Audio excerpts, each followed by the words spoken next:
akwaba edeba attention TV so abusia fela o fela no se fela o fela de ne ye koso anya de beso mo na se ne de enya me nko a menya me brother bako e wo ye ntem hase ya ye ne betwe nkomo ye nim se artists mienu bi e wo Ghana memu hase ye ka artists for dia untimi enkan omo free the first 10 ho na artists e ye Shetawale na MDK medical na sankrofo mienu we ekoye se aban anase emra wo Ghana memu hase no yenka ne se they went unlawful emra no ebia na edise esi no enye san nekosi ye se ba ko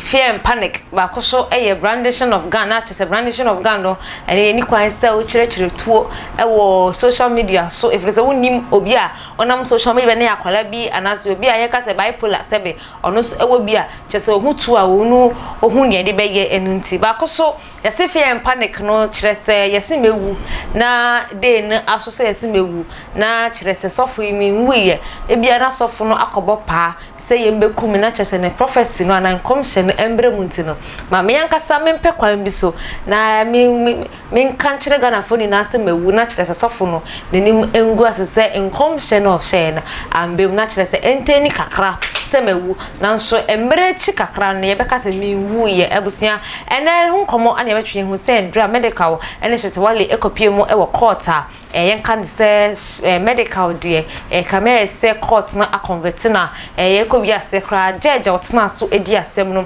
edi efuto bi edi ekoma no midi ene akosua sparkles meka se ende enye me nko a ana me betwe nkomo we ebusia amefa tida kese so enkoma kwa University Foundation tedani da oso yasne ema ye de fela edi ebesom frɛ no awo 05483029885 na bibia entuto dina ne ho no monfa enhyehyes ma metwa me ho simape me basia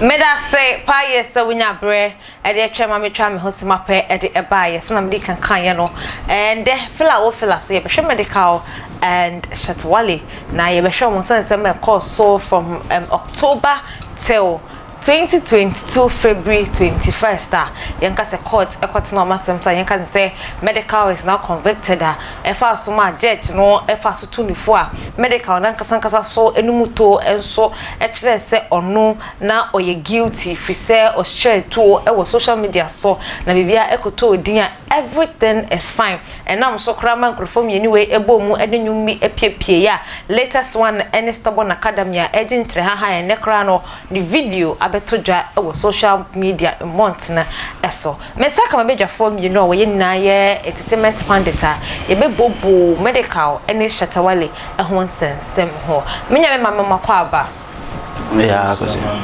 michito hwan michito den michi flex enya michito yeah michi flex yeah michi flex enya michito you can call me michito you can call me michi flex yeah michito michi flex and the brother what's way Kojo amwa PSC me pedini na oh okay edi ameje so Gideon amwa okay badodo na efrem Kojo amwa yeah okay ebusia for mama start enfri michito so michito megide se wunim Shetawale any medical yenhwe individuals na ansa yenhwe kan hwe Shetawale ni mobden bo e music industry ni mo e Ghana memu hase no uhu ne sen oh okay see kasi ye Shetawale ni modern bo e music industry ni ma ye brana misano ye Shetawale eba ebe trende kakra kobo enyumiti se bandana from Ghana yeah obia they say agrobeda ya ne firi anapa na obia obetimi ekura music industry na etimi dia akoni na wo sha obia obetimi abobra pa akoni in the music industry no wo sha na shase a na wo dia company na say do si shase o shase na etisen obi so wa in life no obetimi ashase basabasa do but in the end no agrobeda pass agrobeda empeni fo asemi se no kore dia agrobeda na ye firi anapa good with that you know the Shetawale in the beginning all starting bandana from Ghana oh sabra no kora na misha yeah ena Shatawali ebe then times kwa no nkasa na producing no or no nkasa producing the beat. So he learned all of these stuff, and then he had his father though was a prominent, no, or Mickey the step said he would go to Jamaica. He went to learn some Jamaican stuffs and stuffs not about it. You know, the first song I released here was Dancer King Awugana. Shatta King. So what I say, that was the first song that Obi released, and even that one after coming from Jamaica was a hit. Yeah. So you can say modern bop party Shatawali oba no modern ye pa. Okay. Yan come in my soul so. Okay, senior menuane ekana em se wakasa bebre, but o share Shatawali or ye abrante bia or born ho modern ye e wo music industry ni mu. Or dijuma pa as I say shatter e shasia no me so na me yakwala akra but e hokra no hwe shatter sena na all trendy amanfo e follow ni njom na enye easy kra inti shatter e obi a e ba no music industry na waje ne ho entre ha iye pa e wom yen medical so modern born so it's same medical so e obi a or born ho modern ye pa as I say senior menuane kan say agrobe yeda if you anopa medical e share ni nyum to ase no in fact wa born ho modern ye pa enjuma ode be ba ye ni nyina e njumi ana enifom sa aha ni nyina e njuma na obia e boje so nam kromu amanfo e bone ade enu ntini medical so ye obia wa born ho modern ye pa michito medical yanko ono so say e ba nyum to mu na e ba ni beat because as a focus say medical sometimes in the lyrics no I shada enye lyrics bia nyansam bi ewom sebe won set say omada da Becuase also sanso ne Shatawali di baye stubborn academy because the baye ase Carnation Doko Accra Carnation Doko yen hwe ne modern bo ewo music industry mu ne senior ye ne yum edifa. Okay, ye kasi ye hwe medical ne modern bo se obi eduade on na se odin kan de abano egu fom. Okay. Otutu assassin emu no de abani gu fom. Na se abani timi benyini na enya nyina so papa etimi nyini so aba. Na se obi so ba bedua the same particular way no de kogu assassin ni. Na se no so etimi nyini ebe so aba there, which means that your style is different from my style. Okay. I mean, personally, I love medical style because asema obi aka obeka ne say straight say ebia oh yeah, you know, medical no, he wouldn't go like that, or he would I say obeche ho. Okay. So they say medical no obeche ho. Na so kaso wo che ho it's not oche ho no dia ka or dia yan kwase ade dia but we ka say nkwase anomba ipatapasi on the nkwase anom president of Ghana. Okay. But medical so bon nkwase anom na ade dia but ono ne dia no obo a wo ye hwan echewa achew you it will entertain you. Okay. Na nkwase anom ni bu wa obeche be ka say na we chance no tafrimu chance no but then ka say ko tie medical ne dia na omada da enyom no kura nchewa beat ni be chew be sa. Yeah. So that's yeah. So everybody has his own style. Michito, yeah, share medical and Shatawali bra. Let's say omo back together. They're now doing music together. Just this released one, Stubborn Academy. How is the music industry going? Because in focus medical didn't know about Shatawali no. I think it might bring his music career down. Okay. Asofo doso. Okay. Asofo doso. Amen. Na se asem biba na se etimika asofo akese mienu ebomu a. Se asofo edoso na se asofo nyankopon ne from na se asem na ba na beto asofo mienu na. And no interest asofo no despite the omakom no they are fake. Okay. And I say omodem bo entimi nko enim bium. Na se etimi aba be ka omienu na bomu a expect greater things. Okay. So that's it. Medical is a whole music on its own. And Shatawali is a whole entertainment. So it looks like say Shatano or medical no akabumua. It doesn't kill anything. Like two entertainers coming together. Good. It doesn't kill anything. It rather revives something. Okay. What do I say? So untiminka say medical or then how about Shatawali no the music career be for what reason? watamfo nya matamfo madofo ebia madofo betimi wadofo ebia wo wadofo entimi nya madofo. So putting the two together is like putting the whole two different fans. Okay, putting two different fans together into go medical assembly na Shatawale assembly.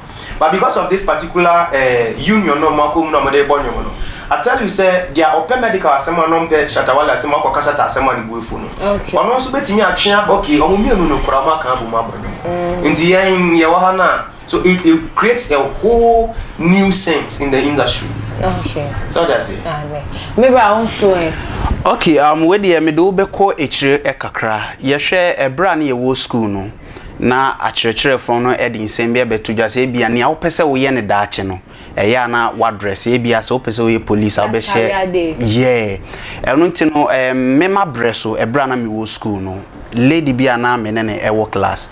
Omuka so bia endress imra no no ode entoma kokɔ esan ni kom eno de fita ebonase eno krabodua eno de ba eye school mo enti no okyerɛkyerɛ ne bisa ne sɛ na wo den na wopɛsɛ wo ya wadresse sa wahyehyehye sa no ma we aba no ena osi opɛsɛ okom daachi won se ne ade ne tie eno ntini medical ne Shatawale sɛ omuka bo makwa akoyete sɛ ne waso eja na wode insu egusu no wedum no ade kyen a wo ka so ma ne nso enye den eno ntini sɛ ne ame brother e kan no sɛ obi wo ho na sɛ bia ompe Shatawale asema omumienu aka abom no obetumi abepe nasem obi so na ope medical asem but ompe Shatawale asem minim sɛ ne point na me make no tiase a aha nti omumienu no maka abom no ebeye oja ebema industry ni mu ayehye ebemu ayehye pa esan se omumienu nyina so ma hit dada enya afi na bia meka so omoba omumienu nyina ewom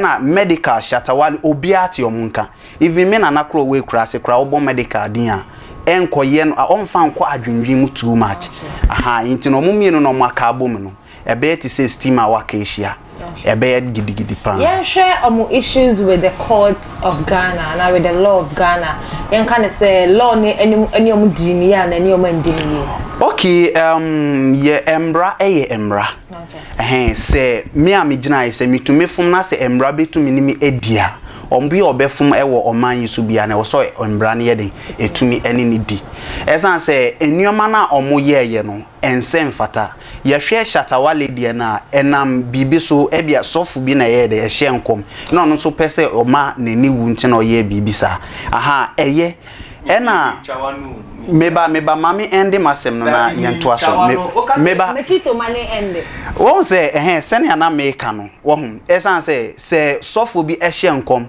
say bia mikojo a meti ase obi be shoot mi na mewu a senyami eyi akire wa ade na won bon paye na ade kro no won cancel no esan say nyankopon eyi bibi akire wa ebia mi amete se na nyankopon ada me hu edi bibi akire me bra ya otia se na me bra no yenyami nipa den esese oye ana anamo ben esese oye den otu efa ho yes we yenyami nipa ntia wo se oye den eyi kire na yeyi akire utumi ade kompai bom na ye den ye cancel no but ye asofu bi mu ewo Ghana hase a opeso gidi osofu we yade sofu we yade but in komhye bi wona so mo sha e make sense nyansa bia enim to the extent say oh michito asem no wa mama nka na asem mi we wo msa meba mami endi median mi wi a obeto aso baby awo na michito asem pese gitina wana na okay michito make a point name what I say osofo ne de wa be sha na nkomu ebia na osofo he is a social media tag ebia